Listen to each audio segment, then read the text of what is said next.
When STALKER 2 Heart of Chornobyl first came out, reception was fairly mixed. While many loved the visuals, the story, and the open world, others, yours truly included, were disappointed by how much the A-Life system had been hobbled when compared to the older STALKER games.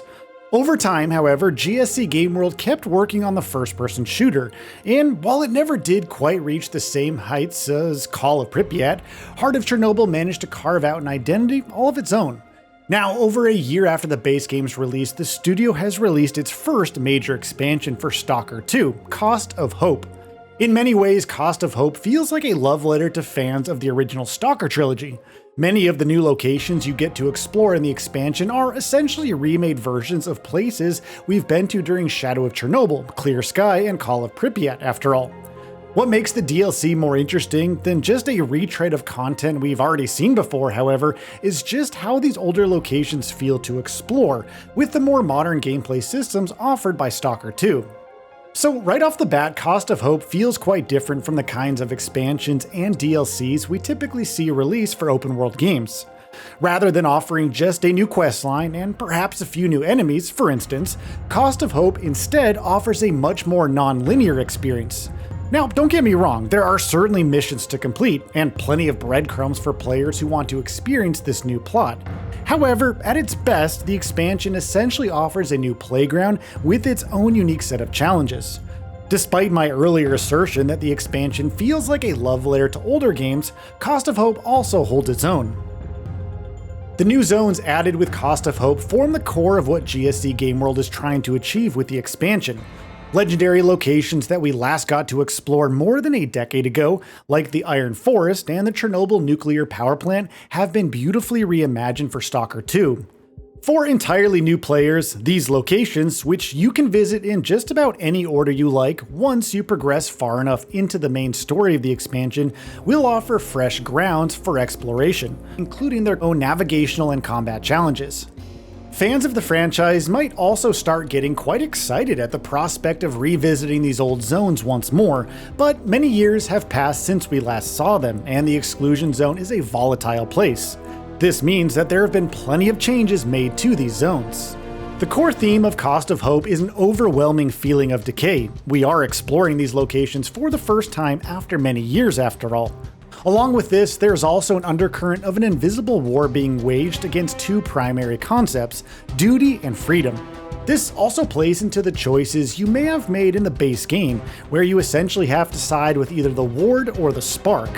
These choices affect your path through Cost of Hope in more subtle ways than just deciding which NPCs are hostile, however. As the expansion notes, both of these sides also represent duty and freedom in their own unique ways. The Ward is more than happy to strictly control the exclusion zone, while the Spark wants to unleash it on the rest of the world. However, in the case of the base game, the concepts were being applied to the exclusion zone as a whole. Here in the expansion, things get more personal, with many of the characters you're going to meet having to deal with their own conflicts regarding the concepts. Along with this, the new factions also fall under similar lines, and will have you working to ensure that the opposing faction doesn't get too far ahead with its own plans. However, while these themes are pretty great concepts to explore, STALKER 2 Cost of Hope never feels like it lives up to the full potential of its ambitions. While the STALKER games have often had some interesting stories, their biggest hooks have always been the world and the gameplay, and Cost of Hope doesn't really change much in this regard. The fact that most of the NPCs you meet are fairly shallow side characters whose entire personalities are basically decided by their factions drags the narrative down a bit. There are some attempts made at intrigue, with characters from either duty or freedom giving you tasks to accomplish, with justifications that can be, at the best of times, half-truths, and at worst of times, complete lies, which presents an interesting quandary for the player since they have to decide who to trust without many ways of figuring out just what's true. However, these choices never quite pay off in a satisfactory way, unfortunately.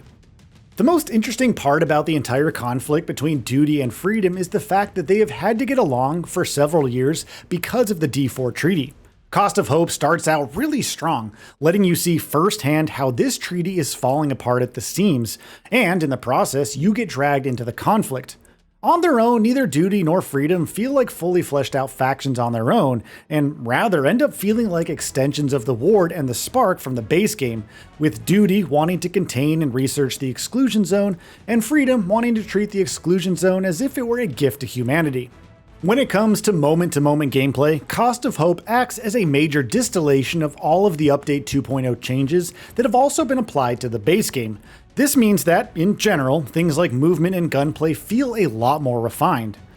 The A-Life system, the biggest reason I enjoyed the original STALKER games, has also seen some massive upgrades. Sure, you won't quite see things like NPCs wrapping up the game's objectives without your involvement like we saw in the early development of Shadow of Chernobyl, but seeing the various groups of NPCs moving around in the massive open world and completing their own objectives, living out their own stories, is quite a joy.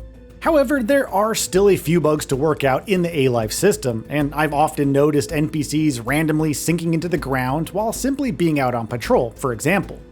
Despite this, however, there is something quite satisfying in just roaming around the Exclusion Zone, hearing some gunshots in the distance, and stumbling into a battle between some friendly NPCs and bandits.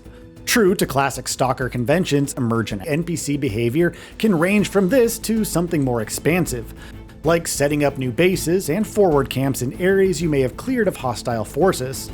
Similarly, the opposing faction NPCs don't simply sit in a corner and just twiddle their thumbs either.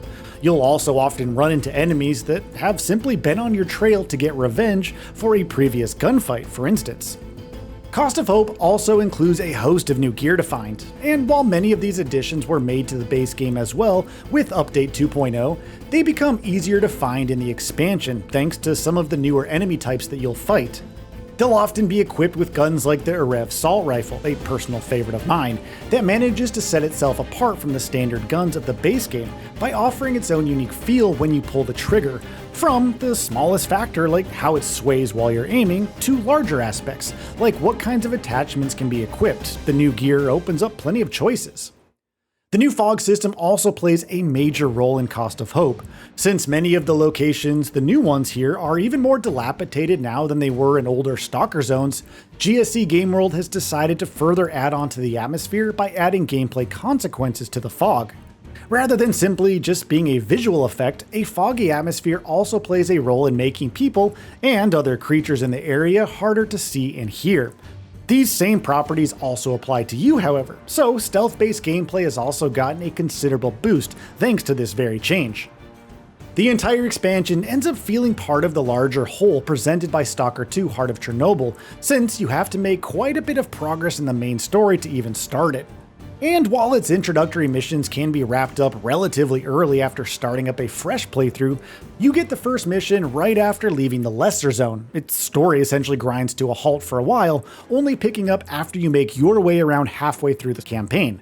Due to this and the general nature of the game, it's difficult to gauge the length of Cost of Hope in just hours.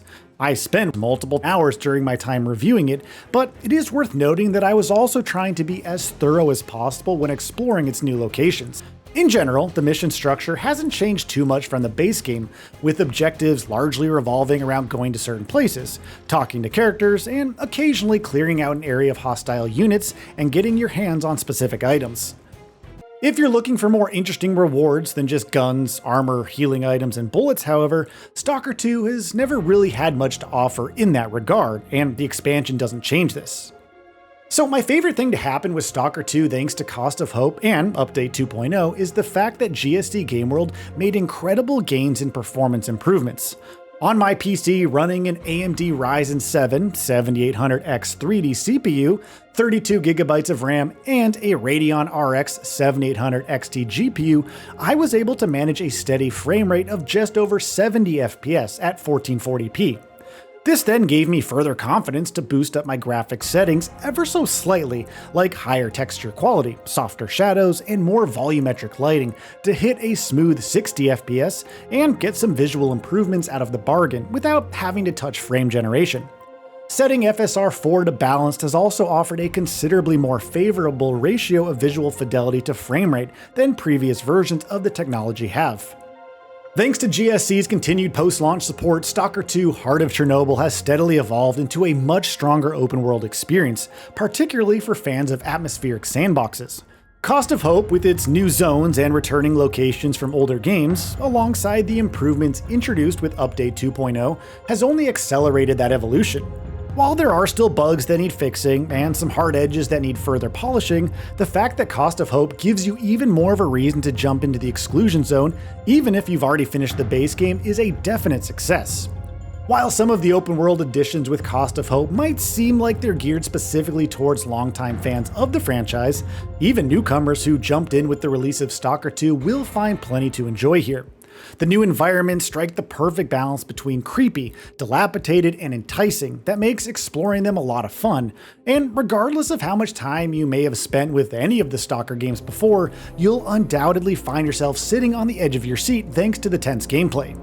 Add on top the fact that Cost of Hope has been designed to weave in and out of the Heart of Chornobyl story, and you get an expansion that feels well worth the price of admission, thanks to its fog-intensified atmosphere, new locations, missions, and even some of the new gear you can get your hands on.